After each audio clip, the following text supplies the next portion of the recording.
എല്ലാവർക്കും ഹൃദയം നിറഞ്ഞ ഓണാശംസകൾ.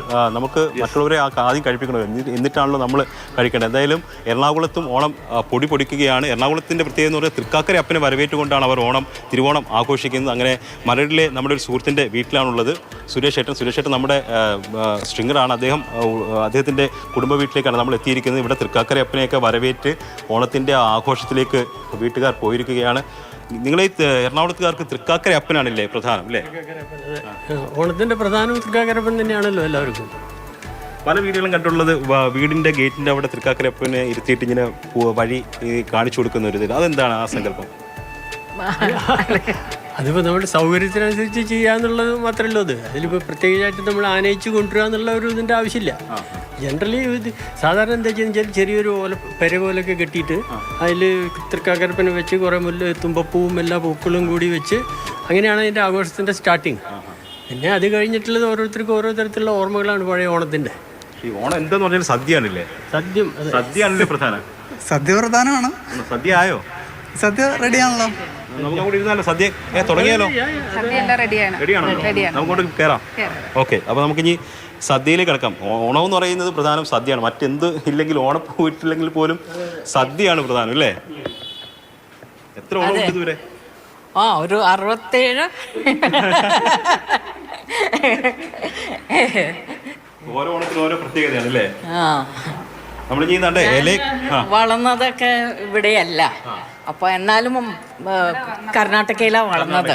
അവിടെ എല്ലാം നല്ല ഭംഗിയായിട്ട് ചെയ്യാറുണ്ട്. അതിവിടെ എല്ലാം ഇലയൊക്കെ ഇട്ട് വെച്ചിരിക്കുകയാണ്. നമുക്ക് വിളമ്പി തുടങ്ങിയാലോ? അവിടെ ഭക്ഷണമൊക്കെ വെച്ച് ഇങ്ങനെ എടുത്തു വെച്ചേക്കുകയാണ്. ഇനി വിളമ്പാൻ പോവുകയാണ്. സുരേഷ് ഏട്ടാ വരും.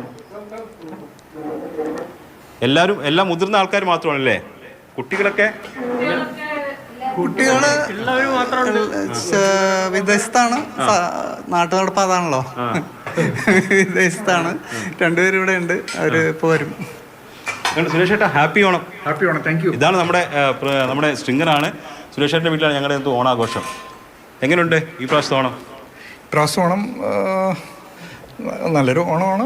മകൾ ഡോക്ടറൊക്കെ ആയി കഴിഞ്ഞുള്ള ആദ്യത്തെ ഓണമല്ലേ? അതെ, മകൾ ഡോക്ടറായിട്ടുള്ള ആദ്യത്തെ ഓണമാണ്. ആയാലും അതിന് മകൾ എന്തി നമ്മളിത് വന്നുകൊണ്ടിരിക്കുകയാണ്. ഇന്ന് പെട്ടെന്നുള്ളൊരു ഇതായതുകൊണ്ട് അതിൻ്റെതായ ഒരുക്കത്തിൽ ആണ് അവര്. ഇതെങ്ങനെ വിളമ്പുന്നതിന് വല്ല രീതിയോ അങ്ങനെ എന്തെങ്കിലുമൊക്കെ ഉണ്ടോ? ഉണ്ട്. സാധാരണ ചിലപ്പോൾ ഇവിടുന്ന് ഉപ്പും പിക്കളും മറ്റേ പുളിയിഞ്ചി പിന്നെ ഇഞ്ചിത്തഴുത് ഇതൊക്കെ ഇങ്ങനെ ഒരു സീക്വൻസ് ആയിട്ട് ഇങ്ങനെ കൊണ്ടുവരും. അങ്ങനെ ഇവിടെ അതുപോലെ പപ്പടവും ഉപ്പും വിളമ്പും ചില സമയത്ത്. പിന്നെ ചോറ് വിളമ്പി സാമ്പാറും അവിയലും കൂടി കഴിക്കും. അതാണ് അതിൻ്റെ ഉള്ള സീക്വൻസ്. അതിപ്പോൾ സാധാരണ നമ്മൾ സദ്യക്ക് ചെയ്യണ പോലെ തന്നെ അതിന് ചെയ്തതുള്ളൂ. ഓണത്തിന് സ്പെഷ്യലായിട്ട് അങ്ങനെ ഒരു സീക്വൻസിൻ്റെ ആവശ്യമില്ല.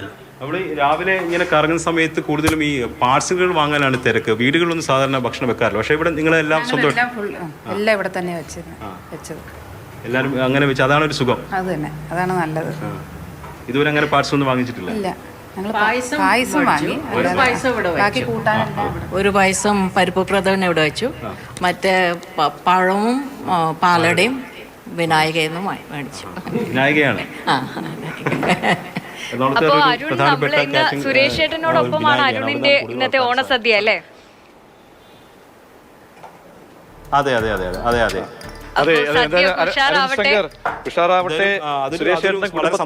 ഞങ്ങളുടെയും ഓണാശംസകൾ അറിയിക്കുക. സന്ധ്യ കണ്ടോ അവിടുത്തെ വിളമ്പിന്റെ രീതി കണ്ടോ? കാരണം നമ്മള് ഇങ്ങോട്ട് വരുമ്പോ നമ്മുടെ തെക്കോട്ട് വരുമ്പോൾ ഉള്ള രീതിയല്ല, ആ വിളമ്പുന്ന രീതി കണ്ടോ? നമ്മളെ ആദ്യം നമ്മള് ഈ എന്താ ശർക്കര റൊട്ടി, ഉപ്പേരി, കൊല്ലത്തൊക്കെ അങ്ങനെ രീതി. പക്ഷെ കൊച്ചിയിലെ ആ വിളമ്പുന്ന രീതി വ്യത്യസ്തമായ രീതിയാണ്. എന്തായാലും ഓക്കെ അരുൺ ശങ്കർ, സുരേഷ് ഏട്ടനും കുടുംബത്തിനും ഓണാശംസകൾ. ഒപ്പം അരുണിനും സദ്യയൊക്കെ ഉഷാറാവട്ടെ.